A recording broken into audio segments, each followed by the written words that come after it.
berpikir komputasional.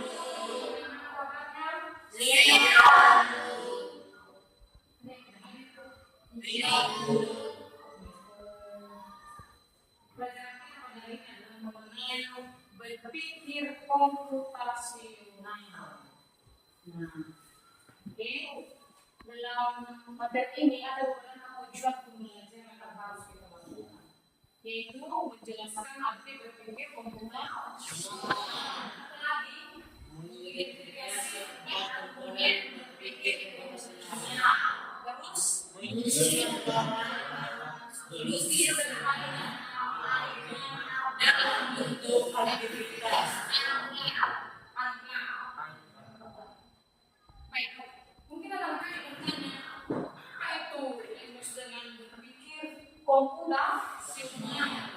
Berpikir komputasional itu adalah pendekatan pemecahan masalah dengan cara terstruktur, logis, dan efisien.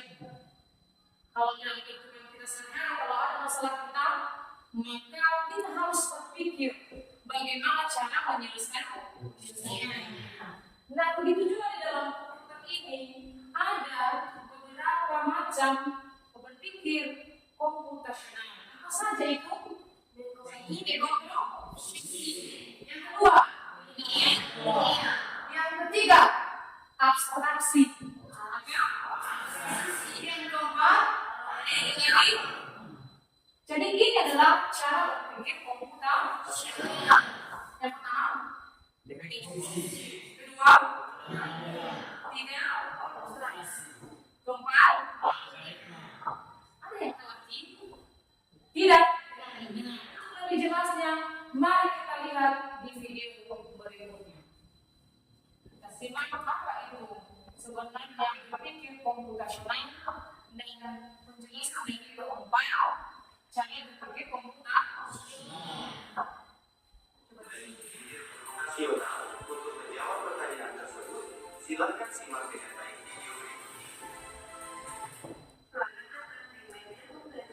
Informatika SMP kelas 7. Materi kali ini adalah berpikir komputasi atau computational thinking.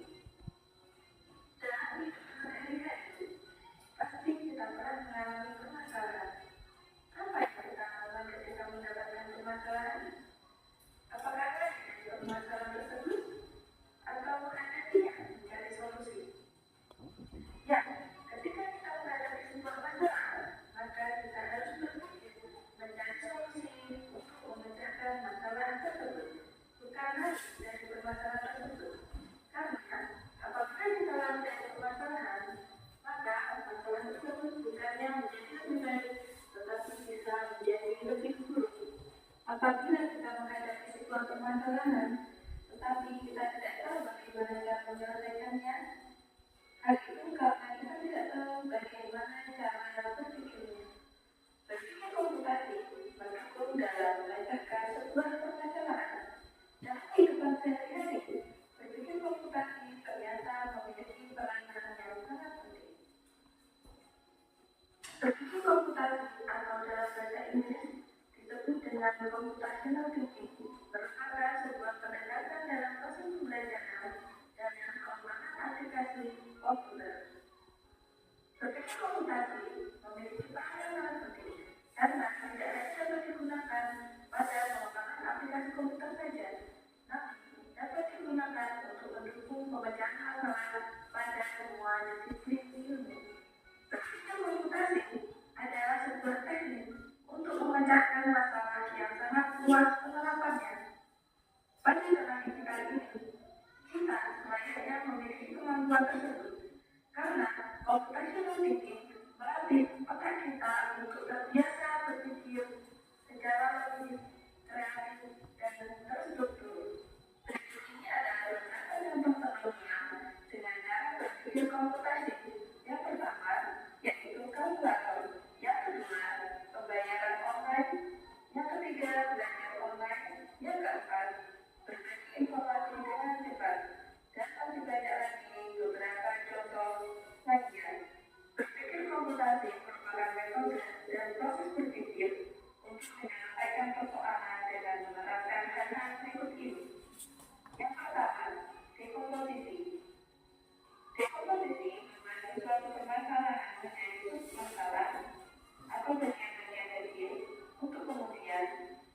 masalah tersebut kita cari solusinya. Contoh sederhana dekomposisi. Apabila ada suatu masalah yang besar, kemudian dari masalah yang besar tadi berangkat menjadi beberapa masalah kecil. Kemudian kita cari solusi masalah yang kecil-kecil tadi, sehingga kita tidak langsung menyelesaikan masalah besar tersebut tadi. Yang kedua, pemanggilan soal, yaitu kemampuan untuk melihat persamaan dan perbedaan soal. Jika pola permasalahan yang sama, maka bisa menerapkan solusi yang sama.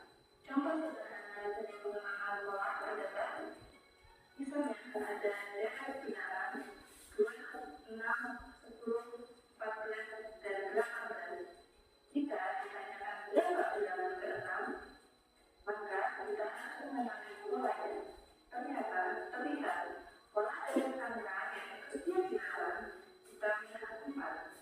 Jadi dengan diketahui angka ke-6 adalah 18 ditambah 4, 22. Yang ketiga, abstraksi, yaitu membuat atau memfilter bagian yang tidak penting, sehingga kita bisa fokus ke bagian yang penting saja. Berikut contoh sederhana melakukan dekomposisi. Apabila ada bahan datar A, B, C, D, E, F, dan ditanyakan kenapa tulis ACEF. Bantu ACEF adalah persegi panjang, maka informasi pentingnya adalah rumus luas persegi panjang, yaitu panjang kali lebar. Dan informasi pentingnya lagi adalah nilai panjang dan lebar persegi panjang ACEF.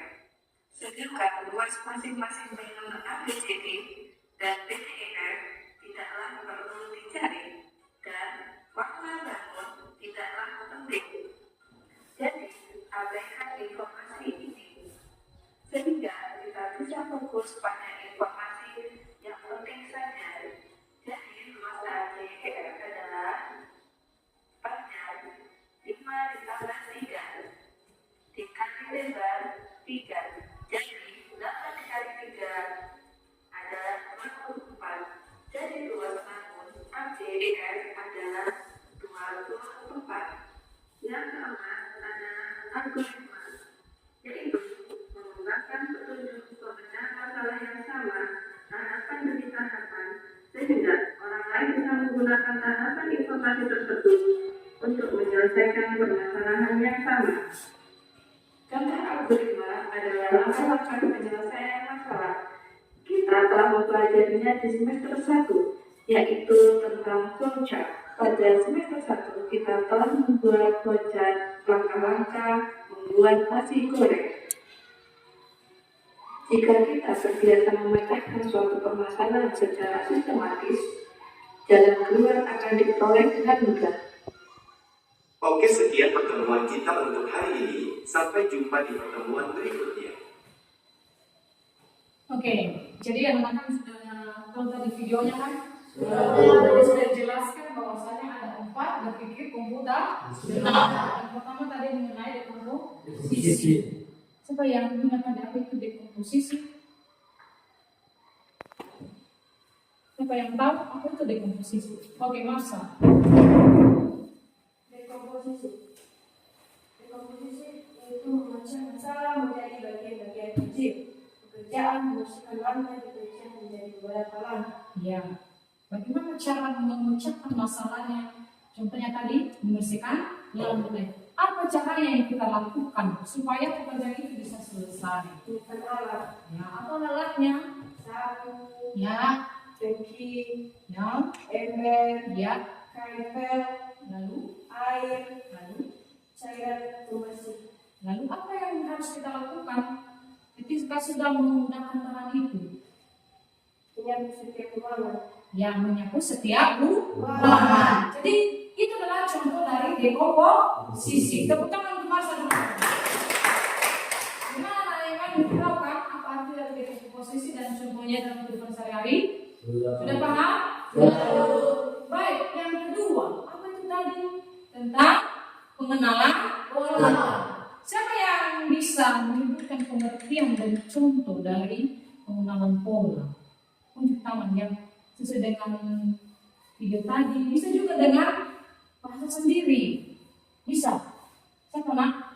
Servita. Ada. Nomor 2. Pengenalan pol. Apa? Pengenalan pola atau mengenali hal yang terjadi berulang. 1. Lampu lalu lintas. Ya. 2. Lampu merah artinya berhenti. Ya. 3. Lampu hijau artinya berjalan. Ya. 4. Lampu kuning artinya bersiap-siap. Ya, benar Servita. Bahwasanya pengenalan pola itu adalah suatu peristiwa yang sering berulang terjadi. Contohnya yang disebutkan tadi adalah lampu merah. Lampu merah. Lampu lalu lintas. Ada tanda tanya kan? Lampu merah itu artinya berhenti. Yang kedua adalah lampu warna kuning. Artinya siap. Lampu warna hijau. Berjalan. Apakah ketiga itu ada perubahan katanya? Adakah perubahan maknanya? Tentu tidak ada. Dan itu sering kali terulang. Atau tidak pernah terulang? Sering terulang kan? Itu yang maksud dengan pengenalan pola yang sering terulang lagi. Apalagi kebiasaan kehidupan sehari-hari kalian kalau bangun pagi, itu juga merupakan bagian dari pengenalan pola. Kalau bangun pagi kalian kalau sekolah, kalian apa yang kalian lakukan? Bangun pagi, terus beri yang ketiga, sarapan. Keempat, apa? Berangkat ke sekolah. Tidak mandi lagi. Mandi dulu lah. Kalau sarapan baru ke sekolah. Itu maksud dengan pengenalan pola, berarti kebiasaan yang sering terulang. Yang ketiga, tentang itu saya tadi dong. Kita atas anggapannya ada pengertian maupun contohnya. Bagaimana sudah paham? Yang ketiga yaitu tentang abstraksi. Siapa yang bisa menjawab pengertian dan contohnya? Oke, Tina.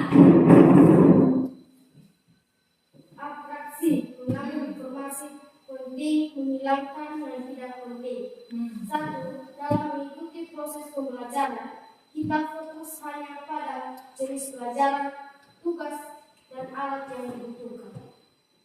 Apa tadi pengertian yang menurut abstraksi? Mengambil informasi yang penting, menghilangkan yang tidak penting.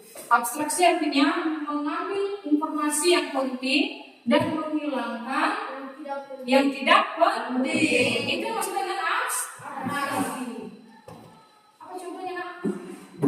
Contohnya dalam mengikuti proses pembelajaran. Nah, dalam mengikuti proses pembelajaran, apa hal penting yang kita lakukan di situ? Kita fokus hanya pada jenis pelajaran, Lalu, tugas, ya. alat yang dibutuhkan. Nah, itu yang maksud dengan abstraksi. Kita fokus pada hal-hal yang penting. Hal yang tidak penting itu seperti apa? Misalnya keributan, itu tidak penting. Misalnya bertengkar, itu tidak penting.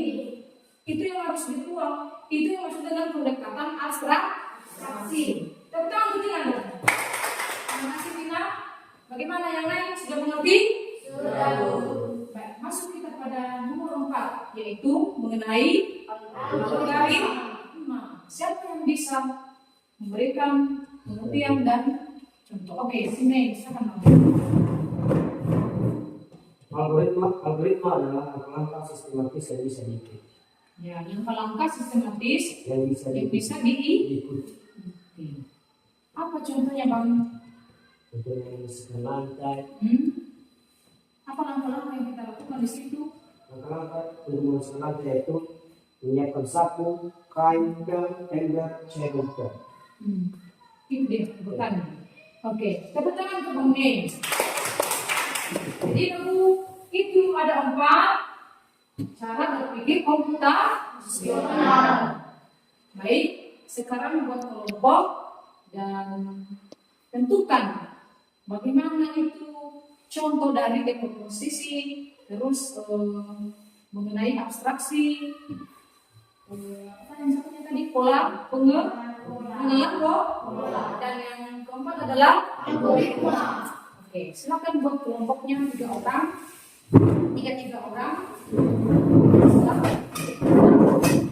Karena sudah paham tentang penjelasan ini, maka silakan untuk berdiskusi.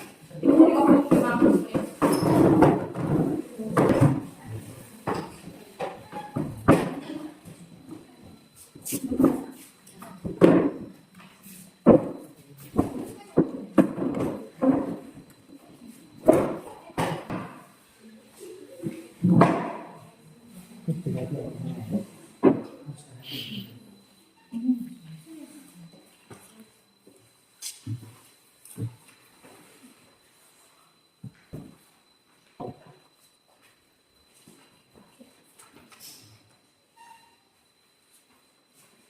Oh, hampir selesai ya? Baguslah. Bagaimana kelompok sudah? Mengerti? Paham? Setelah ini nanti kelompok akan tampil ke depan mempresentasikan hasil dari kerja kelompoknya. Dan kita akan setelah selesai berdiskusi kelompok, maka kelompok masing-masing harus mempresentasikan hasil diskusinya dari setiap kelompok kepada kelompok 1. Kami persilakan untuk tampil ke depan. Tepuk tangan.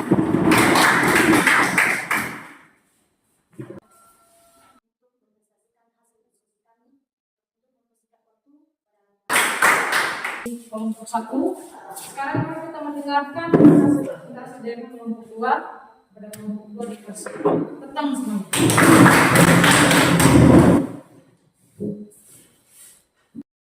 Tepuk tangan untuk kelompok 2.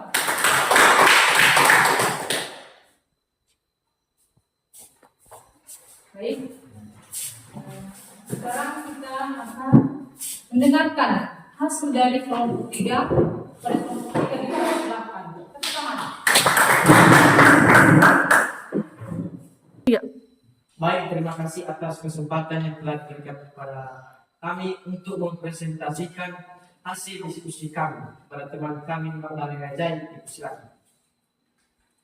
Saya akan membacakan satu dekomposisi adalah cara berpikir dengan memecah masalah menjadi bagian-bagian kecil agar mudah diselesaikan. Langkah-langkah awal adalah memecah aktivitas menyiapkan sarapan menjadi tugas-tugas kecil. Menyiapkan bahan-bahan, roti, mentega, teh, gula, air panas. Membuat roti bakar. Mengoles mentega ke roti. Memenggal roti, membuat teh manis. Memasak air, menyeduh teh, menambahkan gula, menyajikan makanan dan minuman. 2. Pengenalan pola. Mengenal pola adalah mencari kesamaan dari kegiatan yang sering dilakukan. Dari pengalaman membuat sarapan sebelumnya, kenali beberapa pola. 1. Teh selalu diseduh dengan air panas dan butuh waktu sekitar 5 menit untuk meresep. 2. Roti selalu dioles mentega dulu sebelum dipanggang agar tidak kering. 3. Air selalu dimasak lebih dulu karena butuh waktu lebih lama.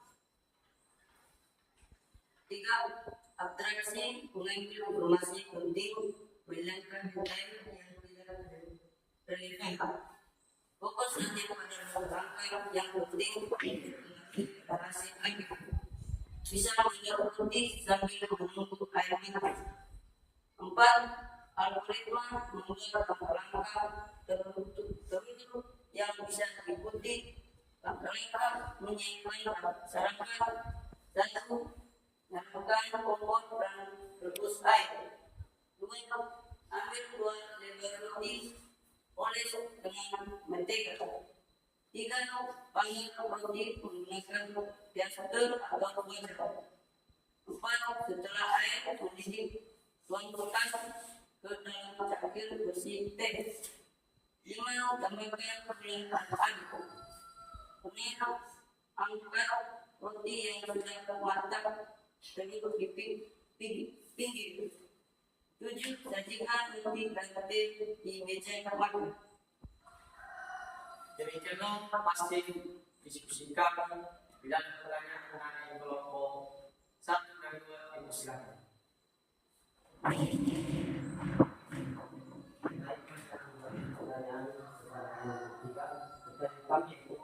apa saja dari komposisi menjawab pertanyaan mengenai kelompok 2. Contoh yaitu misalnya di komposisi matematika panah yaitu 2 kali 2 atau 3 kali 3. Bisa juga 2 tambah 2 dan dikali 3 tambah 2. Hasilnya 36. Demikianlah. Apakah terima? Demikianlah hasil diskusi kami. Kami ucapkan terima kasih. Berikan aplaus kepada kelompok 3. Kami ketika kita sudah menyelesaikan materi ini, maka kita bisa menarik kesimpulannya, yaitu materi berpikir komputasional mengajarkan cara berpikir logis dan sistematis dalam menyelesaikan masalah dengan memanfaatkan konsep-konsep dasar ilmu komputer. Konsep ini mencakup beberapa tahapan penting, yaitu dekomposisi, artinya memecahkan masalah menjadi bagian-bagian kecil. Yang kedua adalah penilaian pola, yang artinya mencari kesamaan dan perbedaan.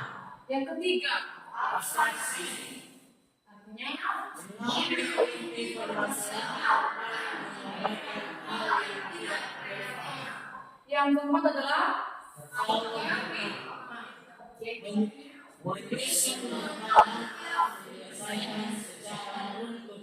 jadi tahapan berpikir komputasional ini dapat dilakukan dengan cara yang sudah kalian lakukan tadi, yaitu tanpa menggunakan komputer dengan cara berpikir menjelaskan dan menyelesaikan tantangan sesuai dengan yang terjadi dalam kehidupan sehari-hari. Dengan pemahaman materi ini, kamu bisa meningkatkan kemampuannya dengan cara berpikir kritis, kreatif, dan terstruktur, dan sangat bermanfaat di era digital saat ini. Baik, teman kami, demikianlah materi kita pada hari ini. Saya sapa kita semuanya. Ya, kau.